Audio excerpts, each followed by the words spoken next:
Welcome back to another brand new video. Why does it seem like you spend most of your time in bed, lying down and not doing much lately? Are you someone who easily gets tired and doesn't feel like doing anything? Do you label this kind of behavior as mere laziness and nothing more?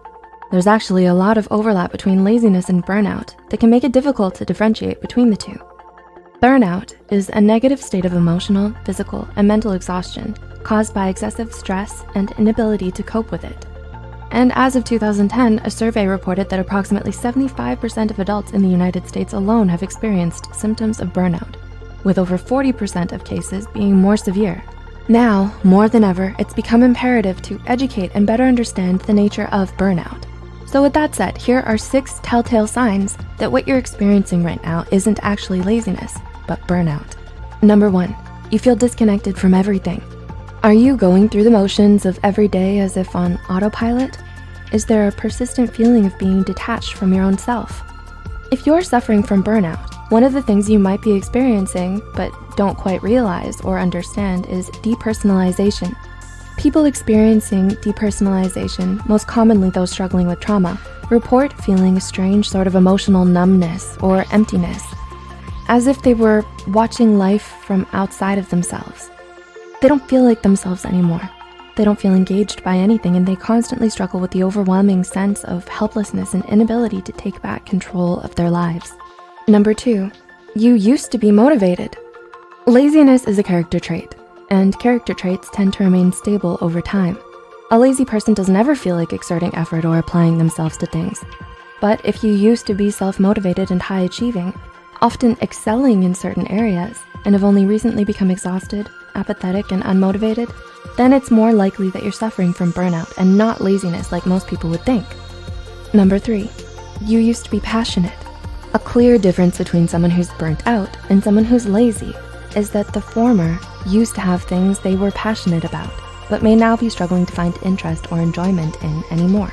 Whether it's a talent, a sport, or just your academic or professional performance in general, burnout can make it hard for you to do the things you once loved or felt passionate about. You might even come to hate or resent it because of how much you overworked yourself and pushed yourself to the brink because of it. Ouch. Number 4, you've become moody and irritable. Do you suddenly find yourself snappy and easily irritated? Do you often feel emotionally out of control nowadays and don't know why? Moodiness and irritability are common but often overlooked signs of burnout. So if you start to have trouble controlling your emotions, especially when it never used to be a problem for you, this might be the reason why. Lazy people, on the other hand, are a stark contrast to this because they're often very relaxed, laid back, placid, and unaffected by things. Number 5, you've neglected your self-care.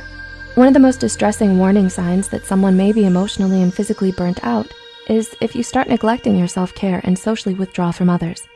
There are concerning changes in your eating and or sleeping patterns. You stop making an effort to groom yourself or look good, and you tend to spend most of your time by yourself doing nothing because you're so easily exhausted by even the simplest of tasks. The difference between being burnt out and laziness are starkly in the fact that you weren't always this way. And number 6, these changes happened gradually. Finally, but perhaps most importantly, something you should know about burnout is that it develops in stages. So all of the points mentioned before, losing interest and motivation, especially in things we used to love, feeling detached from yourself and disconnected from everything around you, socially withdrawing and neglecting your self-care, won't just happen overnight. Studies show that there are actually 5 major stages of burnout, each with increasing degrees of severity. The honeymoon phase, the onset of stress, chronic stress, burnout, and habitual burnout. Many people begin to experience symptoms as early as the 2nd phase, when there is still a moderate amount of stress, but optimism, interest, motivation, and performance may already start declining. And by the time you reach the 5th and final stage, burnout has already become so embedded in your life that the persistent mental and physical fatigue become more intense and harder to treat, making you more vulnerable to developing depression and anxiety. Spotting the signs of burnout early makes it all the more easier for you to get help and recover from it. That's why it's so important to raise awareness about burnout instead of simply dismissing it as laziness, like most people tend to do. So if you or anyone you know may be suffering from mental or emotional burnout, please don't hesitate to reach out to a mental health care professional today and talk to them about it. If you find this video helpful, be sure to hit the like button. Feel free to leave a comment down below with your thoughts, experiences, and suggestions, and share it with those out there battling the haze of burnout. Don't forget to subscribe to Psych2Go and hit the notification bell for more new videos. And as always, thanks for watching.